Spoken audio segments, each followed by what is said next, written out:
ini loh, godaan untuk manusia itu pertanyaan seperti ini. Kowe nek bojomu meteng, kowe gelem nrimo bayimu sok-sok nek wis cetha rupane apa wis ben wae meteng kok pokoke nek wis lahir lagi kowe ngerti rupane. Apa kowe kudu ngerti rupane sik lagi bojomu kok tengi ngono? Ndi Mas matur, Mas yang tanya aja ya. Gimana Mas?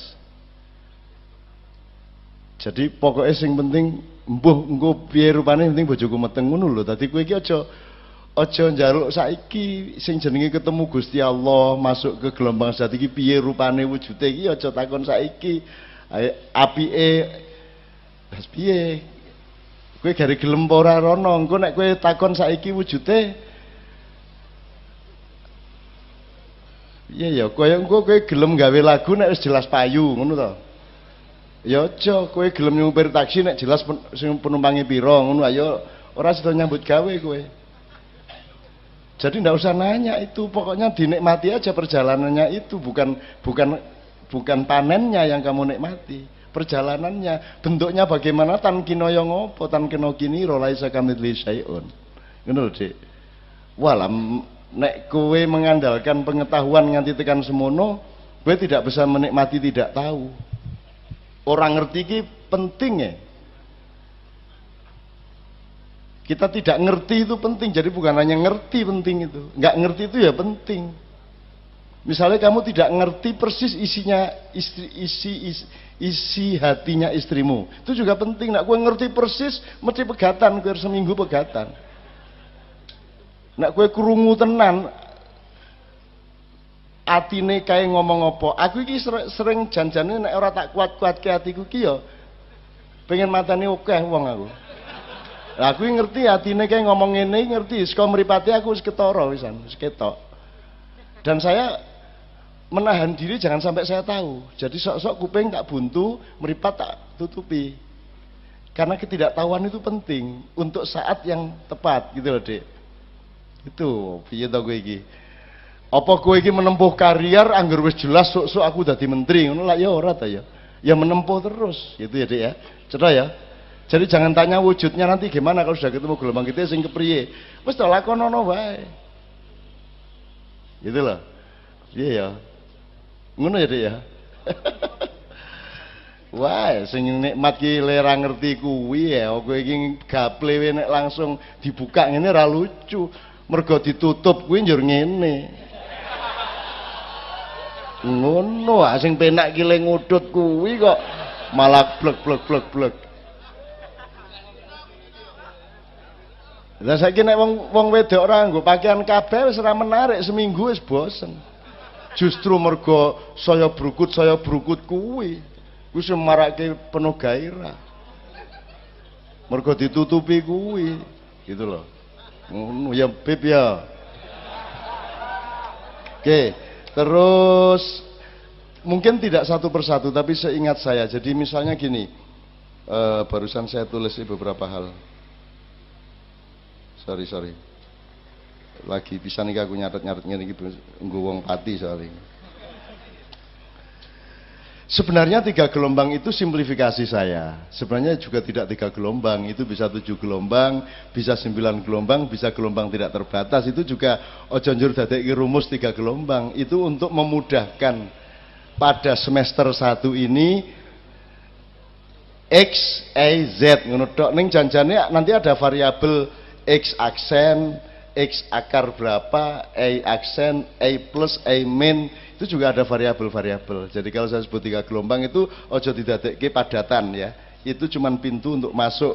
Nanti ketika Anda memasukinya, Anda akan menemukan. Itulah sebabnya Allah itu kalau berfirman itu ada 3 macam Bapak. Sampean perhatikan Quran, sampean baca. 1 perintah. Nomor 2 ngandani. Nomor 3 rembuk. Jadi Allah itu ada firman yang sifatnya rembuk.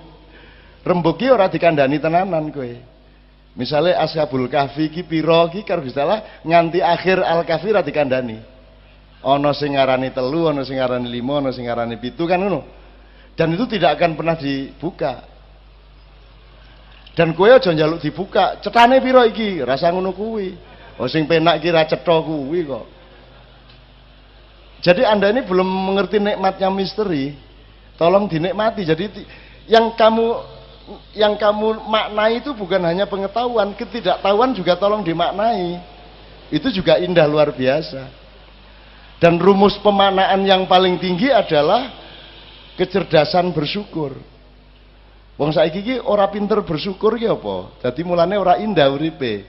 Semakin tinggi kecerdasanmu untuk bersyukur, semakin indah hidup ini. Ngono kira-kira. Oh nganti sing paling ora penak wae iso dimaknai dengan rasa syukur dadi indah kok.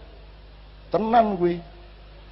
Kalau kamu nanti punya anak, selesai hidupmu enak. Karena seluruh penderitaan yang kamu alami, kuwi langsung kamu bilang sama Allah, ya Allah, 10 kali lipat dari penderitaan yang sekarang saya alami, saya ikhlas. Cuman saya mohon seluruh penderitaan saya ini untuk membayari kesejahteraan dan kemaslahatan anak-anakku besok-besok. Wis ora apa to menderita dadine. Saya kowe menderita, saya anakmu bahagia. Nek ana rumus dialektika kaya ngono kan malah apik. Dadi wis ora apa-apa. Mulane seorang ibu akan mengatakan, "Mbok, anakku iki aja lara, sing lara aku wae, nek perlu ki lho mripatku peken nanggar anakku ora lara," kan begitu. Jadi begitu banyak makna hidup yang sebenarnya wis garing gledhi ya dhewe. Tetapi orang sekarang menyempitkan diri dengan menganggap bahwa yang bermakna itu cuma materi. Gitu loh. Engko nek wis ana materi tenan ya ora iso memaknai, akhirnya ya ora bahagia. Wis entuk duit, bingung, ditransfer nang wong wedok 50. Karena dia tidak mampu memaknai. Omahe gede banget misalnya, dia juga tidak bisa memaknai. Piye karepe omah gede karo omah cilik iki bedane apa?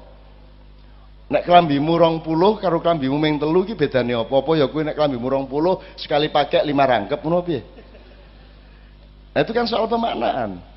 Toh akhirnya ya menganggo siji to, Pak. Sing dienggo klambine ya ming siji apa ya nganggo klambi loro lak ya ora. Duwe panganan piro wae iso beras, iso tuku beras sak ton sedina wong sugih. Ning ya apa kowe arep mbadhok sego sak ton lak ya ora. Nah, kalau orang terjebak pada materi, dia akan kehilangan kenikmatan hidup. Dan itu yang terjadi di Indonesia. Orang berebut cari duit, berebut korupsi, itu pun gagal. Tujuannya materi tapi tetap gagal tuh Indonesia. Tetap dibilang tertinggal, negara berkembang, negara dunia ketiga, gagal tuh, padahal tujuannya materi. Nah, aku bilang sama kamu, negara-negara lain itu tujuannya bukan materi, maka mereka malah menang soal materi. Sebab energimu entek dinggo golek duit, akhirnya apa jenenge? Untuk pemanaan yang lain kamu sudah kehabisan energi.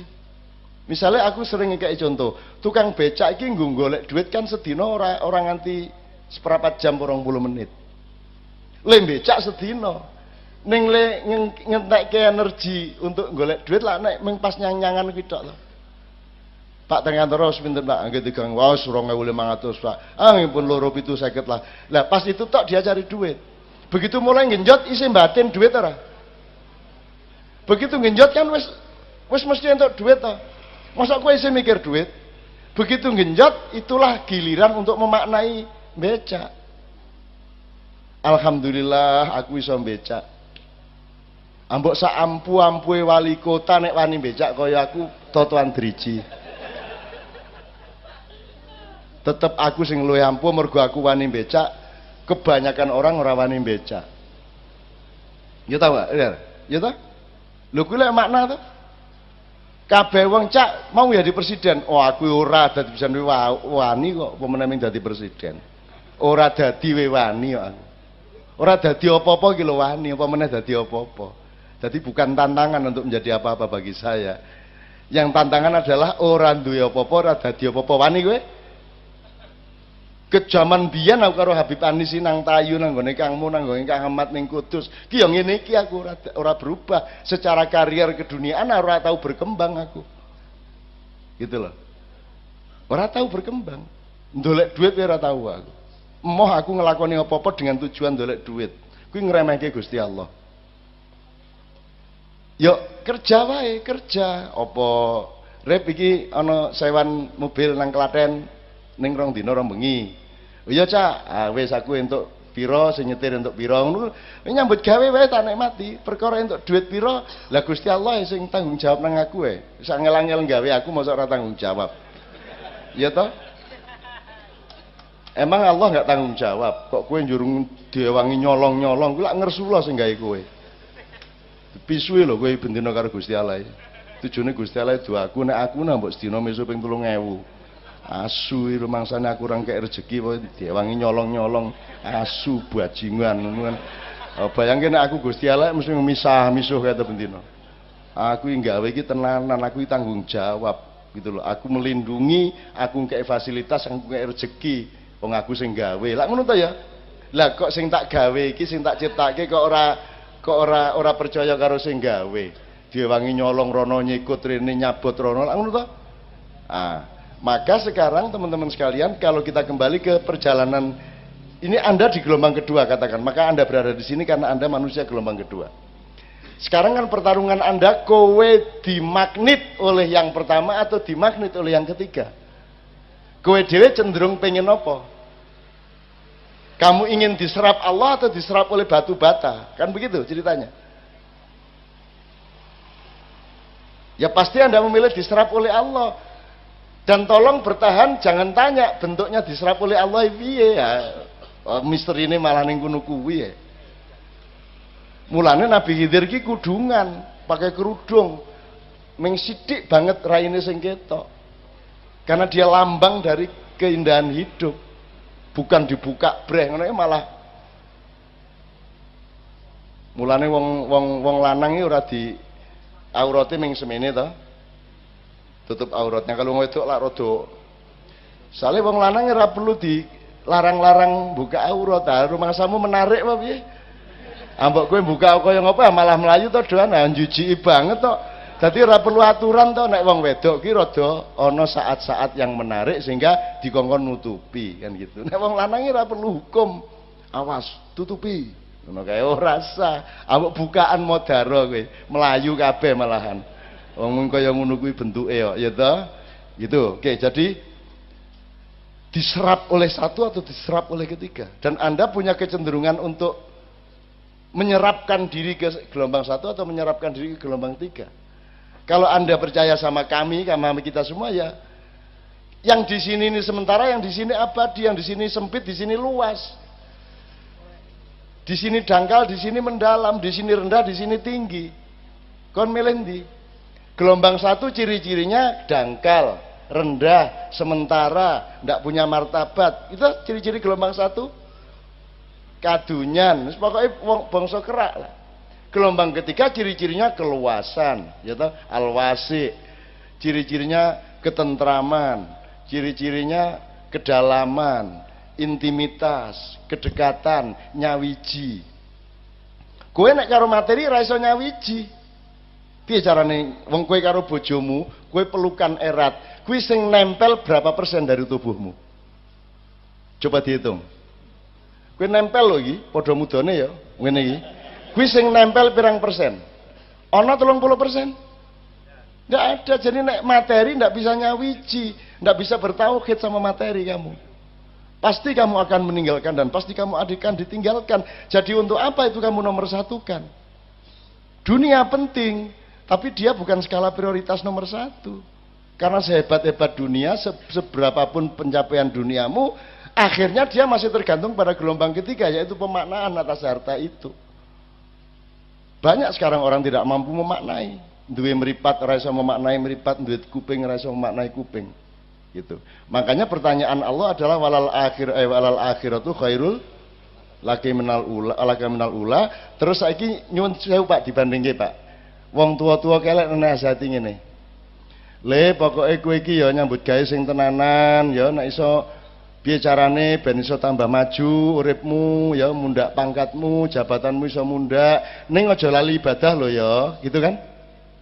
Jadi kalau kalimat ini tadi meletakkan tujuan dunia nomor satu atau nomor dua? Tempuhlah kariermu, sing penting aja lali sholat, ngono ta? Jadi sholatnya sekunder apa primer? Ayo aku takon. Primer itu artinya utama. Lho nek utama kalimatnya orang ngono. Nek salat ibadah itu primer, le sing penting kowe golek Gusti Allah ya. Ning aja lali nyambut gawe. Ngono kalimatnya. Itu berarti Allah primer, dunya sekunder. Sing ndi sing bener, Mas? Yang primer ini keduniaan apa Allah? Loh, nek nasihatnya tadi kan terbalik. Pokoknya karier mulai sing maju, alhamdulillah lho anakku saiki iki. Gaji asline iki meng 6 yuta. Ning ya iso tuku mobil oke lho, masyaallah. Gusti Allah nang kei rezeki. Padahal kuwi korupsi karepe. Iso gawe masjid, iso gawe ngono lho.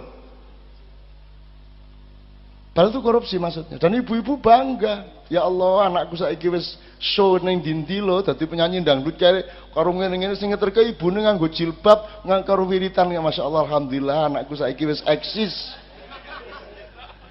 Wis eksis urung XL. Kan gitu. Piye to wong-wong iki uteke kualik-kualik ini.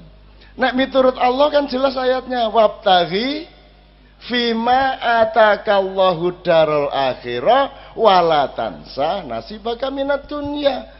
Itu pedoman, itu metodologi untuk menemukan Allah.